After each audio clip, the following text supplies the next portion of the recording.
Painting Series 3, in which we'll be learning how to paint the face.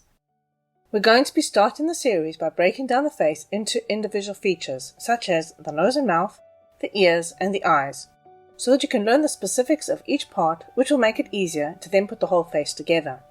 In this series, we'll be painting several different faces, from young male faces in frontal and three-quarter views, female faces, elderly and ascetic faces, and of course the Christ child. In this first lesson, we're going to be starting off with noses and mouths, and we're going to be painting 3 different noses. So let's have a quick look at the basic structure and how it can vary. Here we have a typical young male nose. This triangular part is the root. It's usually either a triangular shape or like an arrow. And we just have a lower lip underneath.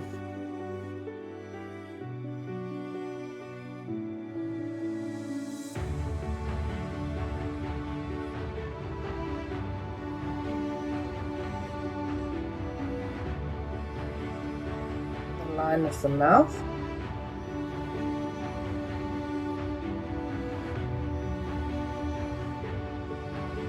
And we darken the corners.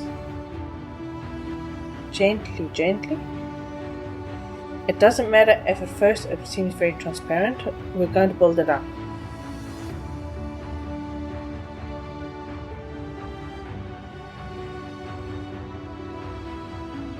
And we want this to be very diluted.